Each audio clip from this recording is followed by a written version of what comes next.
Hello दोस्तों, स्वागत है आप सभी का मेरे यूट्यूब चैनल प्रकाश माला एकेडमी में। तो दोस्तों, आप सब कैसे हैं? आशा करते हैं कि आप सभी अच्छे होंगे। तो आज हम लोग शुरुआत करने वाले हैं हिंदी वर्णमाला को, और जो है पीपीटी से पढ़ेंगे और बहुत ही अच्छी तरीके से समझेंगे। सारे एक एक करके जो है सारे हिंदी वर्णमाला का जो है जितना भी टॉपिक है, हिंदी स्वर, व्यंजन, विपरीत स्वर, अर्धविपरीत स्वर, जितना भी है सारा समझेंगे। व्यंजन को भी पूरा जो है डिटेल से पढ़ेंगे, जिससे कि हमारे एग्ज़ाम में जो है 15 से लेके 18 क्वेश्चन तक, यानी कि 15 से 20 क्वेश्चन, ये 15 से 18 क्वेश्चन आसानी से हम उसमें गेन कर सकते हैं सिर्फ एक ही सेशन से। तो चलिए शुरुआत करते हैं बिना देर किए हुए। हाँ, आप लोग एक कॉपी और पेन लेके बैठिएगा और सारे नोट करते चलिएगा, ठीक है? तो चलिए शुरुआत करते हैं हम हिंदी वर्णमाला से, ठीक है? हिंदी वर्णमाला परिभाषा: वर्णों के व्यवस्थित क्रम या समूह को वर्णमाला कहते हैं, ठीक है? हिंदी वर्णमाला में कुल 52 यानी कि 52 वर्ण होते हैं। कितना? तो 52 वर्ण होते हैं, जिसमें कि स्वर की संख्या 11 और व्यंजन 33 होते हैं। स्वर 11 और व्यंजन 33। वर्ण भाषा की सबसे छोटी इकाई ध्वनि है। क्या है? ध्वनि है। ध्वनि को लिखित रूप में वर्ण द्वारा व्यक्त किया जाता है। क्या होता है? ध्वनि को लिखित रूप में वर्ण द्वारा व्यक्त किया जाता है। नोट करके आप लोग लिख लीजिएगा, बहुत ही इम्पोर्टेंट है कि उच्चारण की दृष्टि से भाषा की लघुतम इकाई ध्वनि है। अगर एग्जाम में पूछे कि उच्चारण की दृष्टि से भाषा की सबसे लघुतम या छोटी इकाई, तो ध्वनि, और लेखन की दृष्टि से भाषा की सबसे छोटी इकाई, तो वर्ण मारिएगा। क्या? उच्चारण की दृष्टि से भाषा की सबसे छोटी इकाई ध्वनि हो जाएगा। लेखन की दृष्टि से भाषा की सबसे छोटी इकाई वर्ण हो जाएगा। इसमें जरा सा भी डाउट नहीं होना चाहिए, सभी को याद रहना चाहिए कि उच्चारण की दृष्टि से भाषा की सबसे छोटी इकाई ध्वनि, लेखन की दृष्टि से भाषा की सबसे छोटी इकाई वर्ण है। और हम उम्मीद करते हैं कि आप सभी नोट डाउन कर रहे होंगे, एक प्यारा सा नोट बना रहे होंगे, और इसी नोट से जो है हमारे एग्ज़ाम का 15 से 20 क्वेश्चन यूं चुटकियों में जो है सॉल्व होने वाला है। तो चलिए, हिंदी व्याकरण में हिंदी वर्णमाला को 2 भागों में बांटा गया है। कौन कौन से? पहला स्वर, दूसरा व्यंजन। हिंदी वर्णमाला में 11 स्वर और 33 व्यंजन होते हैं। कितने? तो 11 स्वर और 33 व्यंजन। वर्णमाला को 2 भागों में बांटा गया है। तो कौन कौन से हैं? तो पहला है वर्णमाला को 2 भागों में बांटा गया है, एक स्वर और दूसरा व्यंजन। स्वरों के 3 भेद होते हैं। कौन कौन सब? ह्रस्व स्वर, दीर्घ स्वर, और एक नीचे आ जाएगा प्लुत स्वर।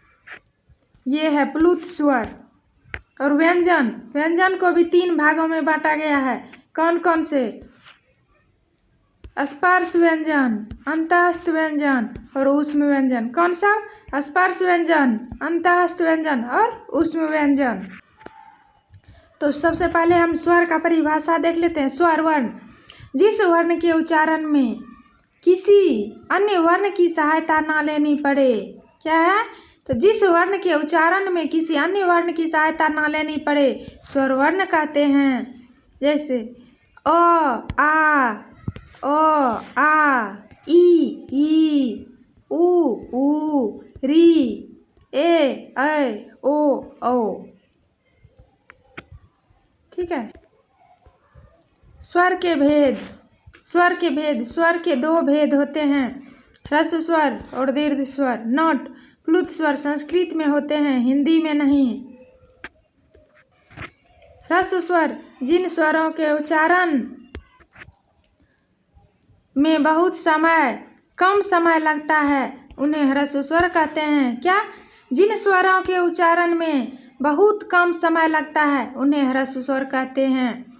ह्रस्व स्वर 4 होते हैं। कौन कौन सब? अ, ई, उ, री। कौन सब? अ, ई, उ, री। सभी को क्लियर है? दीर्घ स्वर जिन स्वरों के उच्चारण में क्या होता है? जिन स्वरों के उच्चारण में ह्रस्व स्वर से लगभग 2 गुना समय लगता है। क्या होता है?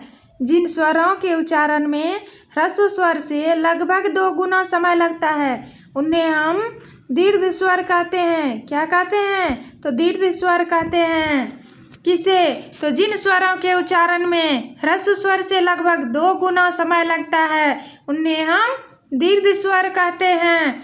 दीर्घ स्वर 7 होते हैं। कौन कौन सब? अ, आ, ई, उ, ए, ऐ, ओ, औ। कौन कौन सा?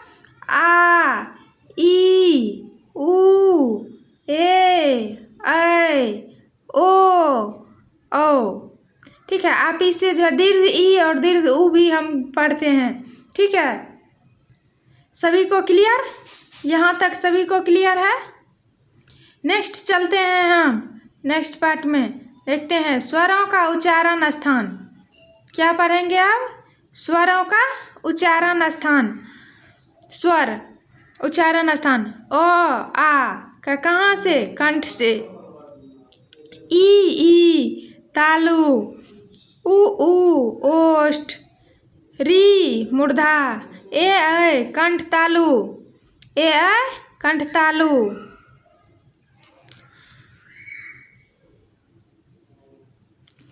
ओ, औ, कंठोष्ठ। कौन सा? कंठोष्ठ। अब व्यंजन के भेद की तरफ हम लोग चलते हैं। व्यंजन के भेद। जिन वर्णों का उच्चारण स्वरों की सहायता से किया जाए। क्या? तो जिन वर्णों का उच्चारण स्वरों की सहायता से किया जाए तथा हवा कंठ से निकलकर मुंह में रुककर बाहर आए उन्हें व्यंजन कहते हैं। क्या कहते हैं? तो व्यंजन कहते हैं। किसे कहते हैं? तो जिन वर्णों का उच्चारण स्वरों की सहायता से किया जाए तथा हवा कंठ से निकलकर मुंह में रुककर बाहर आए उन्हें व्यंजन कहते हैं। चलिए नेक्स्ट। हिंदी में मूल 33 व्यंजन है। कितने हैं? मूल व्यंजनों की संख्या 33। इसके अलावा 4 संयुक्त व्यंजन है। हिंदी में कुल व्यंजनों की संख्या 39 है। कितना है? 39 है। व्यंजन के भेद। क्या? तो व्यंजन के भेद कौन कौन सब है? स्पर्श व्यंजन इसकी संख्या 25 है। अंतस्थ व्यंजन इसकी संख्या 4 है। ऊष्म व्यंजन इसकी भी संख्या 4 है। नेक्स्ट में पार्ट में हम लोग पढ़ेंगे सारे। चलिए यहाँ से शुरुआत करते हैं। स्वर वर्ण। वहाँ व्यंजन को तो देखें, अब स्वर को देख लीजिए एक बार फिर से आप लोग। किसके आधार पर? तो जीव प्रयोग के आधार पर और मुख द्वार खुलने के आधार पर। कौन कौन सा? जीव प्रयोग के आधार पर और मुख द्वार खुलने के आधार पर। जीव के प्रयोग के आधार पर अग्रस्वर और मध्य या केंद्रीय स्वर, और एक होता है पश्च स्वर। कौन सा? पश्च स्वर होता है। मुख द्वार खुलने के आधार पर 4 प्रकार के होते हैं स्वर। कौन सा? पहला होता है विपरीत, दूसरा है अर्धविपरीत, तीसरा है समवृत और चौथा है अर्धसमवृत। क्या है? अर्धसमवृत। नेक्स्ट चलते हैं अग्रस्वर। जिन स्वरों के उच्चारण में जीभ का आगे का हिस्सा उठता है। क्या होता है? तो जिन स्वरों के उच्चारण में जीभ का आगे का हिस्सा उठता है अग्रस्वर कहलाता है। क्या होता है? तो जिन स्वरों के उच्चारण में जीभ का आगे का हिस्सा उठता है अग्रस्वर कहलाते हैं। इनकी संख्या 4 है। कितना है? 4 है। कौन कौन सब? तो ई, जिसे हम ह्रस्व ई बोलते हैं, ई, और जिसे हम दीर्घ ई बोलते हैं, ई, ए। कौन कौन सब? ई, ए। मध्य स्वर या केंद्रीय स्वर। क्या? मध्य स्वर या केंद्रीय स्वर। देखिए, जिन स्वरों के उच्चारण में जीभ के बीच का हिस्सा उठता है मध्य या केंद्रीय स्वर कहलाता है। क्या होता है? मध्य या केंद्रीय स्वर कहलाता है। कौन? इनकी संख्या 1 है। कितनी है? 1। कौन सा? ओ। क्या है? ओ। नेक्स्ट चलते हैं हम लोग। पश्च स्वर। पश्च स्वर पर आ जाइए।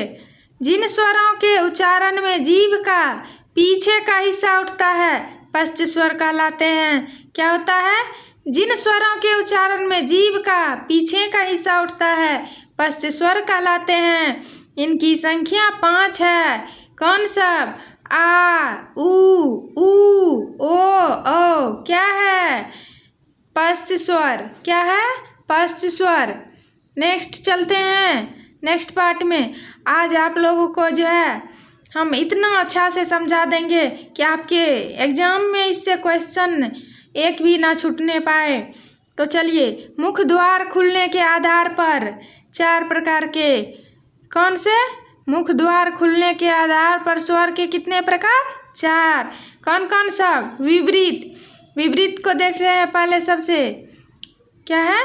विपरीत। विपरीत का परिभाषा सबसे पहले देखते हैं। जिन स्वरों के उच्चारण में मुख द्वार सबसे अधिक खुलता है विपरीत कहलाते हैं। क्या होता है? जिन स्वरों के उच्चारण में मुख द्वार सबसे अधिक खुला होता है विपरीत स्वर कहलाते हैं। इनकी संख्या 1 है। कौन सा? आ। आप लोग बोल के देखिए सभी। आ। कहाँ कितना खुलता है? तो सबसे अधिक खुलता है। आ करके देखिए। आ खुलता है ना। चलिए, दूसरा नंबर पर चलते हैं। अर्धविपरीत स्वर। क्या? अर्धविपरीत स्वर। जिन स्वरों के उच्चारण में मुख द्वार विपरीत की तुलना में कम खुला होता है अर्धविपरीत कहलाते हैं। क्या होता है? तो जिन स्वरों के उच्चारण में मुख द्वार विपरीत की तुलना में कम खुला होता है अर्धविपरीत कहलाते हैं। इनकी संख्या 4 है। कौन कौन सा? अ, ए, ओ, ओ। क्या है? अ, ए, ओ। ठीक है। चलिए नेक्स्ट चलते हैं। यहाँ तक सभी को क्लियर है? क्लियर है तो चलिए तीसरा नंबर पर आ जाइए आप सभी, और इसे नोट डाउन कर रहे हैं आप सभी। हमें उम्मीद है कि आप सभी इसको अच्छे से नोट बना रहे होंगे। तो चलिए, तीसरा नंबर समृद्ध। इसकी भी संख्या 4 है। जिन स्वरों के उच्चारण में मुख द्वार सबसे कम खुलता है समृद्ध स्वर कहलाते हैं। क्या होता है? तो जिन स्वरों के उच्चारण में मुख द्वार सबसे कम खुला होता है समृद्ध स्वर कहलाते हैं। इनकी संख्या 4 है। कौन कौन सा? ई, ऊ। क्या है? ई, ऊ।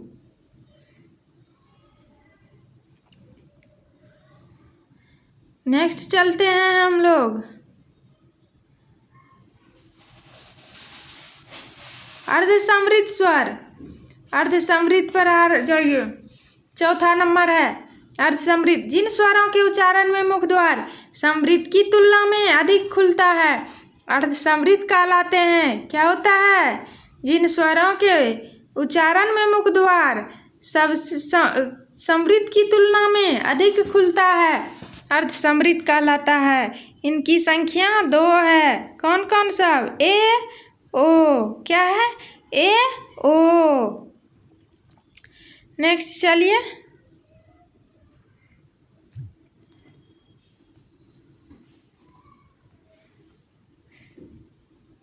ठीक है। आज के लिए बस इतना ही। हम देखते हैं कि इसमें अब जो है इतना ही है आज के लिए। तो आप सभी को इतना देखने के लिए, अगर सेशन पसंद आए तो please like share and subscribe कीजिएगा। आप सभी को तहे दिल से थैंक यू। ठीक है, तो चलिए धन्यवाद। मिलते हैं कल नेक्स्ट वीडियो में। और फिर हम लोग जो है व्यंजन को करेंगे, पूरा व्यंजन क्लियर करेंगे सिर्फ एक ही वीडियो में। तो धन्यवाद इतना कीमती समय देने के लिए। धन्यवाद।